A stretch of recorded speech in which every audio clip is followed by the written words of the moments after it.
গতিকে যদি আমি ধৰি লওঁ যে এল পি আৰু ইউ পিৰ 5550টা পদত আবেদন কৰা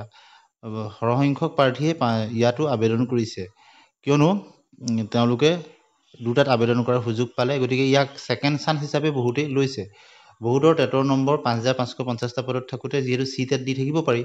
কম নম্বৰ আছিল, গতিকে 5550টা পদত তেওঁলোকে নাপালেও 4500টা পদত তেওঁলোকৰ বৰ্ধিত নম্বৰে আবেদন কৰিছে। অৰ্থাৎ চি টেটত পিছত নম্বৰ বৃদ্ধি কৰিছে এল পিতে বা ইউ পিতে, বা কোনোবাজনে তেওঁলোকে এল পিত পাছ কৰিছিল, ইউ পিত পাছ কৰা নাছিল, পিছত তেওঁলোকে এতিয়া 4500 দুইটাতে আবেদন কৰিছে আৰু বহুতে বৰ্ধিত নম্বৰ বঢ়াই তেওঁলোকে আবেদন কৰিছে। গতিকে আমি যদি চাওঁ 4500 পদৰ ক্ষেত্ৰত 5550টা পদৰ তুলনাত কিন্তু যথেষ্টখিনি কম্পিটিশ্যন হ'ব। প্ৰথমে আমি চাম এছিষ্টেণ্ট টিচাৰ লোৱাৰ প্ৰাইমেৰীৰ ক্ষেত্ৰত আপোনালোকে জানে যে 2325টা পোষ্ট ওলাইছে। তাৰ ভিতৰত প্ৰায়বিলাক জিলাতে প্ৰায়বিলাক কেটেগৰীতে কিন্তু এইবাৰ পোষ্টৰ সংখ্যা প্ৰায় সমান সমান। গতিকে 22খন জিলাত ওলাইছে এছিষ্টেণ্ট টিচাৰ লোৱাৰ প্ৰাইমেৰী, যিটো আছামিজ মিডিয়ামৰ কাৰণে 2325টা। তাত যদি আমি চাওঁ দেখিব বৰপেটা আনৰিজাৰ্ভৰ ক্ষেত্ৰত প্ৰথমে চাম প্ৰায় সমান পোষ্ট। বৰপেটাত আনৰিজাৰ্ভত 28টা, বিশ্বনাথত 41টা, বঙাইগাঁৱত 28টা, চৰাইদেউত 38টা, ঠিক তেনেদৰে প্ৰায় সমান পোষ্ট। বহুত বেছি 100+ পোষ্ট নাই, মাত্ৰ 91 পোষ্ট আছে লখিমপুৰত, শিৱসাগৰত 88 আছে আৰু যোৰহাটত 58টা, 3খন হায়েষ্ট আছে আনৰিজাৰ্ভৰ ক্ষেত্ৰত। ঠিক একেদৰে OBCৰ ক্ষেত্ৰত যদি আমি চাওঁ, OBCৰ ক্ষেত্ৰতো সমান সমান পোষ্ট প্ৰায়বিলাক জিলাতে 26টা, 18টা, 10টা এনেকৈ, বৰপেটাত 26টা, বিশ্বনাথত 18টা। গতিকে এইবাৰ কাট অফৰ বিশ্লেষণ কৰাটো কিন্তু ইমান সহজ নহ'ব, কিয়নো সমান সংখ্যক পোষ্ট প্ৰায়বিলাক কেটেগৰী। টি টাইপছৰ ক্ষেত্ৰতো তেনেকৈ পোষ্টৰ সংখ্যাবিলাক 5550টা পদৰ তুলনাত যথেষ্ট জিলাভিত্তিক সমান সমান পোষ্ট আছে, একেখন জিলাতে বহুত বেছি নাই। গতিকে ইয়াত কিছু টাফ কম্পিটিশ্যন হ'ব। আৰু লগতে আপোনালোকক কৈছোঁৱেই যে নম্বৰ বৃদ্ধি কৰিছে, কেইবাটাও চি টেট হৈ গৈছে, যিহেতু 2023 চনৰ ডিচেম্বৰতে 5550টা পদৰ আবেদন হৈছিল। তাৰপিছত আপোনাৰ 24 চনটোত দুটা, তাৰপিছত 25ৰো আপোনালোকে নিশ্চয় গম পাইছে, তাৰ আগৰো বহুখিনি NISত থকা প্ৰাৰ্থী। গতিকে 24ৰ দুটা চি টেট আপোনালোকে ইয়াত নতুনকৈ যিসকলে নম্বৰ বৃদ্ধি কৰিছে তেওঁলোকে পাৰিছে নিশ্চয়। আৰু লগতে আগৰো নম্বৰ বৃদ্ধি হৈ থকা বহু প্ৰাৰ্থীয়ে NISৰখিনিও আবেদন কৰিছে। গতিকে এপ্লিকেণ্ট বহুত বেছি হ'ব। কিন্তু চৰকাৰে যে 5550টা পদৰ পিছত 4500 পদত নিযুক্তি দিব, সি এটা অত্যন্ত চৰকাৰৰ আদৰণীয় পদক্ষেপ বুলি ক'ব লাগিব। একেলগে দিয়া হ'লে অভাৰলেপিং হ'লহেঁতেন। গতিকে এতিয়া 5550টা পদত যিসকলে পাব, এল পিত পোৱাসকলে পুনৰ 4500ত এল পিত নাপাব। তাৰ কাৰণে সময়ত আবেদন কৰা প্ৰাৰ্থীসকলে চৰকাৰক নিশ্চয় দৃষ্টিগোচৰ কৰিব লাগিব, যাতে একেখিনি প্ৰাৰ্থীয়ে পুনৰ অন্তৰ্ভুক্ত নহয়। আজিকালি অৱশ্যে ছফ্টৱেৰ থাকে য'ৰ দ্বাৰা নিৰ্বাচিত প্ৰাৰ্থীসকল ডিটেক্ট কৰিব পাৰে। গতিকে বা সময়ত প্ৰাৰ্থীসকলে DWক কথাটো দৃষ্টিগোচৰ কৰিলেও হ'ব। যিহেতু 5550টা পদত যিসকলে এল পিত পাব, তেওঁলোকে 4500ত তেওঁলোকৰ নামটো আকৌ তেওঁলোকে এল পিত কৰিব নোৱাৰিব। কিন্তু এল পিত নিৰ্বাচন হোৱাসকল আপাৰ প্ৰাইমেৰীত হ'ব পাৰিব, পিছৰ ওপৰলৈ যাব পাৰে, বা আপাৰ প্ৰাইমেৰীত 5550টাত পোৱাখিনি তেওঁলোকে আপাৰ প্ৰাইমেৰীত আকৌ আবেদন কৰিব, নহয়বা তেওঁলোকৰ নাম আহিলেও নামটো কটা যাব, আপোনালোকে নিশ্চয় জানে। কিন্তু এল পিত থকাসকল আপাৰ প্ৰাইমেৰীত আকৌ এপ্লাই কৰি যাব পাৰে। কথাটো আপোনালোকে নিশ্চয় বুজি পালে। ঠিক একেদৰে যিখিনি SRD দ্বাৰা স্পেচিয়েল ৰিক্ৰুইটমেণ্ট ড্ৰাইভৰ দ্বাৰা যি SSC কণ্টেক্সুৱেল টিচাৰসকল আৰু ষ্টেট পুলৰ কণ্টেক্সুৱেল টিচাৰসকলক যিহেতু নিয়মীয়াকৰণ কৰা হ'ল, তেওঁলোকে নিজৰ জিলাতেই পালে। আৰু তেওঁলোকৰ এতিয়া মিউচুৱেল ট্ৰেন্সফাৰৰ ক্ষেত্ৰতো বহুখিনি সুবিধা দিছে, SOP নতুনকৈ হৈছে। গতিকে তেওঁলোকক পূৰ্বৰ যিখিনি সময়সীমা 10 বছৰ বা তাতকৈ বেছি কৰিলে, তেওঁলোকৰ মিউচুৱেল ট্ৰেন্সফাৰৰ ক্ষেত্ৰতো সেইখিনি প্ৰযোজ্য হ'ব। সময়খিনি, সেই অভিজ্ঞতাখিনি তেওঁলোকৰ কাউণ্ট হ'ব, নিজৰ জিলালৈ আহিব পাৰিব। গতিকে তেওঁলোকে পুনৰ কোনোবাই যদিও ইয়াত আবেদন কৰিছে, তেওঁলোকে কিন্তু এল পিত থকাখিনি এল পিত পুনৰ আবেদন নকৰে, আপাৰ প্ৰাইমেৰীত নিশ্চয় কৰিব পাৰিব। আপোনালোকে নিশ্চয় বুজি পাইছে। গতিকে সেইখিনি বস্তু কমি যাব। আৰু এল পিৰ ক্ষেত্ৰত বিশেষতঃ BEd প্ৰাৰ্থীখিনিও নাই। তথাপিতো কিন্তু 5500ৰ তুলনাত ইয়াত কম্পিটিশ্যনটো যথেষ্ট বাঢ়িব। বাঢ়ি যোৱাৰ দুটাই প্ৰধান কাৰণ বুলি মই ভাবোঁ। যে প্ৰথম কাৰণ হ'ল সকলো জিলাতে সমান পোষ্ট আছে কেটেগৰী ৱাইজ, খুব কম ডিফাৰেঞ্চ আছে 5500 পদৰ তুলনাত। আৰু দ্বিতীয়তে ইয়াত বহুতেই সুযোগ পালে CTETৰ দ্বাৰা তেওঁলোকৰ নম্বৰ বৃদ্ধি কৰিবলৈ আৰু বহু প্ৰাৰ্থীয়ে তেওঁলোকৰ 100 প্লাছত তেওঁলোকে গৈছে বা 90 তলত থকাখিনিয়ে 90 প্লাছত গৈছে বা 100ৰ ওপৰত বহুতেই নম্বৰ বৃদ্ধি কৰিছে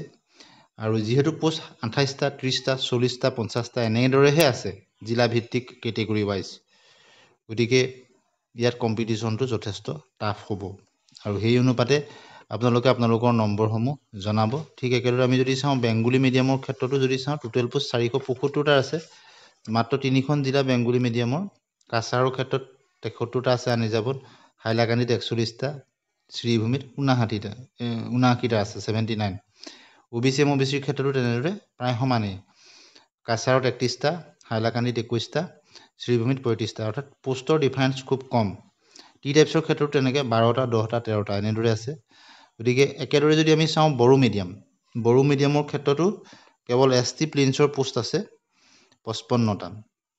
গতিকে অন্য কেটেগৰী আৰু নাই গতিকে ST প্লেইনছ তেওঁলোকৰ মাজতে কম্পিটিশ্যন হ'ব LPৰ ক্ষেত্ৰত এছিষ্টেণ্ট টিচাৰ LPছত ঠিক একেদৰে গাৰো মিডিয়ামৰ ক্ষেত্ৰতো ST প্লেইনছতে 36টা পোষ্ট আছে বড়ো মিডিয়ামত 55টা আছে আৰু HMAR মিডিয়ামত এছিষ্টেণ্ট টিচাৰ ST হিলছৰ মাত্ৰ 2টা পোষ্ট আছে ঠিক একেদৰে মণিপুৰী মাধ্যমত যদি চাওঁ আমি টোটেল 7টা পোষ্ট আছে আৰু আটাইকেইটা পোষ্ট OBC MOBCৰ ক্ষেত্ৰত তেওঁলোক আনৰ লগত কম্পিটিশ্যনটো নহয় এতিয়া আমি যদি চাওঁ আপাৰ প্ৰাইমেৰীৰ ক্ষেত্ৰতো আপোনালোকে আপোনালোকৰ নম্বৰসমূহ নিশ্চয় জনাব আপাৰ প্ৰাইমেৰীৰ ক্ষেত্ৰতো আপোনালোকে যদি চাই এছিষ্টেণ্ট টিচাৰ আপাৰ প্ৰাইমেৰীত আছামিজ মিডিয়ামত যদি আমি চাওঁ মাত্ৰ 616টা পোষ্ট আছে 23খন জিলা আনিজাবৰ ক্ষেত্ৰতো পোষ্টৰ সংখ্যা একদম কম আছে বৰপেটাত 12টা বিশ্বনাথত 10টা বঙাইগাঁৱত 22টা গোলাঘাটত 24টা লখিমপুৰত 31টা শিৱসাগৰত 21টা অৰ্থাৎ পোষ্ট একেবাৰে কম মুঠ 338টা অৰ্থাৎ সকলো জিলাতে প্ৰায় সমান ডিফাৰেঞ্চ এখন জিলাৰ পৰা আন এখন জিলাৰ মাজত ডিফাৰেঞ্চটো খুব কম গতিকে প্ৰায়বিলাক জিলাতেই কাট অফ সমান হ'ব আৰু কাট অফ যথেষ্ট বাঢ়িব বুলি আমি ক'ব পাৰোঁ কিয়নো পোষ্টৰ সংখ্যাই কম গতিকে আটাইতকৈ বেছি নম্বৰ থকা সকলোৱে পাব OBC MOBCৰ ক্ষেত্ৰত আপোনালোকে ছিংগুল ডিজিটত আছে গতিকে এছিষ্টেণ্ট টিচাৰ আপাৰ প্ৰাইমেৰীৰ ক্ষেত্ৰত আপোনালোকে যথেষ্ট টাফ কম্পিটিশ্যন হ'ব আনিজাবৰ ক্ষেত্ৰতো হ'ব ইয়াত ছিংগুল ডিজিট 3টা 2টা 3টা 3টা 4টা 3টা মেক্সিমাম 4টা আছে লখিমপুৰ জিলাত আপোনালোকে দেখিছে 5টা আছে নলবাৰী জিলাত 4টা 5টা এনেধৰণৰ পোষ্ট 4টা আকৌ আছে হোজাইত বাকী 3টা 2টা 4টা ধেমাজিত 4টা এনেকৈ আছে টি টাইপছৰ ক্ষেত্ৰতো 2টা আৰু 1টাৰ মাজত আছে ডিজিট মুঠ 35টা SCৰ ক্ষেত্ৰতো এছিষ্টেণ্ট টিচাৰৰ ক্ষেত্ৰত 1টা 2টা এনেদৰে আছে এখন জিলাত মাত্ৰ 3টা আছে নলবাৰীত গতিকে কম্পিটিশ্যন হ'ব তেওঁলোকৰ মাজত ST প্লেইনছতো তেনেকৈ 3টা 3টাকৈ 53টা পোষ্ট আছে ST হিলছৰ ক্ষেত্ৰতো তেনেকৈ 2টা 2টা আছে 2টা 3টাকৈহে পোষ্ট আছে মুঠ 52টা গতিকে নেক্সট এই যি 4500ৰ ক্ষেত্ৰত কিন্তু কম্পিটিশ্যনটো যথেষ্ট হ'ব আৰু পইণ্টৰতে নাপাব কাট অফ যথেষ্ট হাই হ'ব বুলি আমি অনুমানেই ক'ব পাৰোঁ পোষ্টৰ সংখ্যা যিহেতু কম গতিকে টোটেল 616টা যদিও আছে এছিষ্টেণ্ট টিচাৰ আপাৰ প্ৰাইমেৰীত আছামিজ মিডিয়ামত তথাপিতো কিন্তু কাট অফ যথেষ্ট বহাৰ সম্ভাৱনাই প্ৰবল অৰ্থাৎ যথেষ্ট ভাল নম্বৰ থকা প্ৰাৰ্থীহে টেটত তেওঁলোকে নিৰ্বাচিত হ'ব পাৰিব আমি যদি চাওঁ বেংগলী মিডিয়ামৰ ক্ষেত্ৰত এছিষ্টেণ্ট টিচাৰ UPSত 101টা পোষ্ট আছে গতিকে তাতো আনিজাবৰ ক্ষেত্ৰত ইয়াত মাত্ৰ 3খন জিলা কাছাৰ হাইলাকান্দি আৰু শ্ৰীভূমি আনিজাবত কাছাৰত আছে 21টা হাইলাকান্দিত 11টা শ্ৰীভূমিত 20টা অৰ্থাৎ শ্ৰীভূমি আৰু কাছাৰৰ মাজত 1টা পোষ্টৰ ডিফাৰেঞ্চ হাইলাকান্দিত 11টা আছে 10টা পোষ্টৰ 9টা আৰু 10টা পোষ্টৰ ডিফাৰেঞ্চ গতিকে মুঠ 52টা পোষ্ট ইয়াতো একে ধৰণৰ হ'ব কাট অফ 5500ৰ তুলনাত যথেষ্ট বাঢ়িব OBC MOBCৰ ক্ষেত্ৰতো টোটেল মাত্ৰ বেংগলী মিডিয়ামত 12টা পোষ্ট আছে 5টা আৰু 2টা শ্ৰীভূমিত মাত্ৰ 2টা কাছাৰ আৰু হাইলাকান্দিত মাত্ৰ 5টা গতিকে কাট অফ বাঢ়িব আপোনালোকে হয়তো শুনি কিছু বেয়া পাব কিন্তু তথাপিতো কম্পিটিশ্যন যথেষ্ট টপ লেভেলত যাব গতিকে একদম পইণ্টতে ইফাল হৈ হ'ব যদি ধৰি লওক কোনোবা 65 হয় পইণ্টতে 65ৰ ঘৰতে পাই যাব মেক্সিমাম যদি বোলে 67 হ'লে 67ৰ পইণ্টৰ ঘৰতে 2-3জন প্ৰাৰ্থী পাই যাব তেনেকুৱা মানে যিহেতু 2টা 3টা পোষ্ট তেনেধৰণৰ হ'ব পাৰে কিমান হ'ব এতিয়াতো নিশ্চয় ক'ব নোৱাৰি কিন্তু কাট অফ বহাৰ সম্ভাৱনা যথেষ্ট প্ৰবল 103টা পোষ্ট আছে ঠিক একেদৰে অন্য কেটেগৰীবিলাকৰ ক্ষেত্ৰতো গাৰো মিডিয়ামৰ ক্ষেত্ৰতো আমি যদি চাওঁ গাৰো মিডিয়ামৰ ক্ষেত্ৰত 8টা পোষ্ট আছে গতিকে গাৰো মিডিয়ামত অকল ST প্লেইনছৰ তেওঁলোকৰ মাজতেই হ'ব কম্পিটিশ্যন আৰু তেওঁলোকৰ কেণ্ডিডেট যথেষ্ট বেছি নাথাকে গাৰো মিডিয়ামত গতিকে অন্য তুলনাত ইয়াত কম্পিটিশ্যনটো কম হ'ব কিন্তু কিমানলৈকে যাব সেই কথাটো এতিয়া আমি অনুমান কৰিব নোৱাৰোঁ সায়েন্স টিচাৰৰ ক্ষেত্ৰত যদি আমি চাওঁ মাত্ৰ 282টা পোষ্ট আছে এছিষ্টেণ্ট টিচাৰ আপাৰ প্ৰাইমেৰীতকৈ সায়েন্স টিচাৰত আৰু বেছি বৃদ্ধি হ'ব কাট অফ কিয়নো ইয়াত ছিংগুল ডিজিটত আছে আনৰিজাৰ্ভত আপোনালোকে চাব ছিংগুল ডিজিটত আছে মাত্ৰ দুখন জিলাত ডাবল ডিজিটত আছে আনৰিজাৰ্ভৰ ক্ষেত্ৰত কামৰূপ আৰু লখিমপুৰত কামৰূপত আছে 12টা লখিমপুৰত আছে 11টা OBCৰ ক্ষেত্ৰত দুটা এটাকে আছে কেইখনমান জিলাত 5টা আছে আপোনালোকে ধৰি লওক ধুবুৰীত 5টা আছে গোৱালপাৰাত 5টা আছে কামৰূপত 5টা আছে তেনেধৰণৰ আৰু একেবাৰে কম পোষ্ট টি টাইপছৰ ক্ষেত্ৰতো এটা কোনো জিলাত নাই মুঠ 19টা পোষ্ট SCৰ ক্ষেত্ৰতো এটা আৰু দুটা ম্যাক্সিমাম দুটাই বেছি 26টা গতিকে কাট অফ যথেষ্ট বাঢ়িব ST প্লেইনছৰ ক্ষেত্ৰতো 30টা পোষ্ট আছে এটা দুটা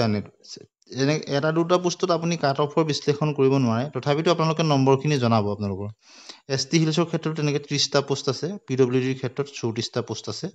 মুঠ 282টা পোষ্ট আছে গতিকে আমি চালোঁ এইখিনি আৰু বেংগলী মিডিয়ামৰ ক্ষেত্ৰত যদি আমি চাওঁ 51টা পোষ্ট আছে কাছাৰ হাইলাকান্দি আৰু শ্ৰীভূমিত এছিষ্টেণ্ট টিচাৰ আপাৰ প্ৰাইমেৰী ক্ষেত্ৰত বেংগলী মিডিয়ামত আনৰিজাৰ্ভত মাত্ৰ 3খন জিলা ইয়াত কাছাৰ হাইলাকান্দি আৰু শ্ৰীভূমিত কাছাৰত 5টা হাইলাকান্দিত 2টা আৰু শ্ৰীভূমিত 7টা OBC গতিকে ইয়াত কাট অফ যথেষ্ট হাই হ'ব বেংগলী মিডিয়ামৰ কম নাই যিহেতু CTET নম্বৰ বহুত বৃদ্ধি কৰিছে OBCৰ ক্ষেত্ৰতো এটা আছে কাছাৰত 2টা আছে হাইলাকান্দিত 3টা আছে শ্ৰীভূমিত গতিকে টাফ কম্পিটিশ্যন নেক টু নেক কম্পিটিশ্যন মানে আপোনাৰ পইণ্টতে ইফাল সিফাল হ'ব আৰু যথেষ্ট হাই স্কোৰিং প্ৰাৰ্থীহে পাব টি টাইপছৰ ক্ষেত্ৰতো তেনেদৰে দুটাকৈ 6টা পোষ্ট আছে অৱশ্যে OBCৰ তুলনাত টি টাইপছত বা আনৰিজাৰ্ভৰ তুলনাত ইয়াত কম হ'ব তথাপিতো পোষ্টৰ সংখ্যা কম 5500 তুলনাৰ লগত ইয়াত বহুত বেছি হ'ব ইয়াত টি টাইপছতো SCৰ ক্ষেত্ৰতো এটা দুটা আৰু এটা আছে এটা পোষ্ট আছে কাছাৰত 2টা আছে হাইলাকান্দিত এটা আছে শ্ৰীভূমিত 4টা পোষ্ট ঠিক একেদৰে ST প্লেইনছৰ ক্ষেত্ৰতো তেনেদৰে যদি চাওঁ 3টা 4টা আৰু 3টা 10টা পোষ্ট গতিকে ST প্লেইনছৰ ক্ষেত্ৰতো কাট অফ যথেষ্ট 5550টা পদৰ তুলনাত বাঢ়িব ST হিলছৰ ক্ষেত্ৰতো তেনেদৰে অন্য কেটেগৰীৰ তুলনাত কম হ'ব তথাপিতো মুঠ পোষ্টৰ সংখ্যা 6টা PWDৰ ক্ষেত্ৰতো তেনেদৰে 5টা পোষ্ট আছে মাত্ৰ মুঠ 51টা পোষ্ট আছে গতিকে আপোনালোকে গম পালে যে এইবাৰ 4500 পদৰ ক্ষেত্ৰত কাট অফ কিন্তু যথেষ্ট বাঢ়িব এতিয়া আমি চাম হিন্দী টিচাৰৰ ক্ষেত্ৰত 4500 হিন্দী টিচাৰ আপাৰ প্ৰাইমেৰীত যদি আমি চাওঁ হিন্দী টিচাৰৰ ক্ষেত্ৰত কিন্তু অন্য কেটেগৰীৰ তুলনাত অলপ কমিব কিয়নো হিন্দী টিচাৰৰ কোৱালিফাইড প্ৰাৰ্থীৰ সংখ্যা সিমান বেছি নহয় কিন্তু 5550টা পদৰ তুলনাত ইয়াতো বৃদ্ধি হ'ব ইয়াতো আনৰিজাৰ্ভৰ ক্ষেত্ৰত Hindi teacher upper primary Assamese মিডিয়ামত আনৰিজাৰ্ভত 199টা পোষ্ট আছে য'ত ধুবুৰীত 16টা হায়েষ্ট পোষ্ট আছে ডিব্ৰুগড়ত 16টা হায়েষ্ট পোষ্ট আছে আৰু লখিমপুৰত 31টা চবতছে নাম্বাৰ 1ত আছে গতিকে বহুতেই লখিমপুৰ তেওঁলোকে ফাৰ্ষ্ট প্ৰিফাৰেঞ্চ ছেকেণ্ড বা থাৰ্ড কোনোবা এটা প্ৰিফাৰেঞ্চত দিছে আৰু অন্যান্য জিলাবিলাকত 6টা 8টা এনেদৰে আছে ছিংগুল ডিজিটত আছে তিনিচুকীয়াত মাত্ৰ ডাবল ডিজিট 11টা আছে গতিকে আনৰিজাৰ্ভৰ ক্ষেত্ৰত যিহেতু অন্য কেটেগৰীৰ প্ৰাৰ্থী আহি যায় গতিকে টাফ কম্পিটিশ্যন এটা হ'ব তথাপিতো হিন্দী টিচাৰৰ ক্ষেত্ৰত কিছু কম্পিটিশ্যনটো অন্য তুলনাত কম OBCৰ ক্ষেত্ৰত কিন্তু ইয়াত ছিংগুল ডিজিটতহে আছে কেৱল মাত্ৰ ধুবুৰীত 9টা পোষ্ট আছে আৰু বাকী আমি যি দেখিছোঁ বঙাইগাঁৱত 5টা আছে তেনেদৰে কামৰূপত 4টা ম্যাক্সিমাম আছে এইকেইটা আৰু বাকীখিনি আপোনাৰ 3টা 2টা 1টা এনেদৰে আছে কম্পিটিশ্যনটো হাই হ'ব টি টাইপছৰ ক্ষেত্ৰত এটা পোষ্ট আছে মাত্ৰ লখিমপুৰৰ ক্ষেত্ৰত 3টা পোষ্ট আছে মুঠ 27টা পোষ্ট আছে SCৰ ক্ষেত্ৰত যদি আমি চাওঁ হিন্দী টিচাৰৰ আছামিজ মিডিয়ামৰ হিন্দী টিচাৰৰ ক্ষেত্ৰত এটাকৈ পোষ্ট আছে মাত্ৰ কেইখনমান জিলাত দুটা আছে গোলাঘাটত 3টা পোষ্ট আছে লখিমপুৰত 4টা আছে তেনেদৰেহে আছে 36টা পোষ্ট গতিকে SCৰ ক্ষেত্ৰতো 5550টাৰ তুলনাত বাঢ়িব ST প্লেইনছৰ ক্ষেত্ৰতো তেনেদৰে যথেষ্ট কাট অফ বাঢ়িব মাত্ৰ দুটা এটা এনেদৰেহে পোষ্ট আছে আৰু ST হিলছৰ ক্ষেত্ৰত অন্য কেটেগৰীৰ তুলনাত কমিব 34টা পোষ্ট আছে PWDৰ ক্ষেত্ৰতো কিন্তু এটা দুটাকৈহে আছে পোষ্টৰ সংখ্যা কম গতিকে কম্পিটিশ্যন বাঢ়িব 429টা পোষ্ট টোটেল বঙালী মিডিয়ামত বা বেংগলী মিডিয়ামত যিটো আছে আপোনালোকে চাব 111টা পোষ্ট আছে হিন্দী টিচাৰৰ ক্ষেত্ৰত আনৰিজাৰ্ভত আছে 51টা য'ত কাছাৰত 10টা আছে হাইলাকান্দিত 18টা শ্ৰীভূমিত 23টা গতিকে ইয়াতো কম্পিটিশ্যনটো টাফ হ'ব OBC MOBCৰ ক্ষেত্ৰতো 9টা 4টা আৰু 13টা কাছাৰ হাইলাকান্দি আৰু শ্ৰীভূমি ইয়াতো 5500ৰ তুলনাত আমি বৃদ্ধি হ'ব বুলি ক'ব পাৰোঁ যথেষ্ট বাঢ়িব টি টাইপছৰ ক্ষেত্ৰতো এটা আৰু দুটা মুঠ 4টা পোষ্ট SCৰ ক্ষেত্ৰত এটা 3টা আৰু 4টা মুঠ 8টা পোষ্ট ST প্লেইনছৰ ক্ষেত্ৰতো তেনেকৈ 3টা আৰু 4টা মুঠ 10টা পোষ্ট ST হিলছৰ ক্ষেত্ৰত 2টা 3টা মুঠ 7টা পোষ্ট PWDৰ ক্ষেত্ৰত মুঠ 5টা মুঠ 111টা পোষ্ট গতিকে আপোনালোকলৈ এটা অনুৰোধ আপোনালোকৰ এপ্লাই কৰা নম্বৰ জনাব জিলা জনাব আৰু আপোনালোকৰ মিডিয়াম জনাব আৰু কোন কেটেগৰীত কৰিছে আপোনালোকে জনাব LP Assamese medium UP Assamese medium Bengali medium য'তে নহওক আপোনালোকে জনাব পৰৱৰ্তী সময়ত আপোনালোকৰ যদি তথ্যখিনি আমি পাওঁ তেতিয়াহ'লে তথ্যভিত্তিক কিছু বিশ্লেষণ আমি দিব পাৰিম গতিকে আজি আমি সামগ্ৰিকভাৱেহে কিছু কথা আপোনালোকক ক'লোঁ আৰু বহুতেই কাট অফ বাঢ়িব বুলি ক'লে তেওঁলোকে মনত দুখ পায় কিন্তু আমি নিৰপেক্ষভাৱে কথাটো কৈছোঁ আপুনি আমাৰ এই ভিডিঅ'ৰ মতামতৰ লগত আপোনালোকে কি ভাবে বা ইয়াৰ লগত কিবা সংযোজন হ'ব নেকি বা আপোনাৰ নিজৰ কথাখিনি যুক্তি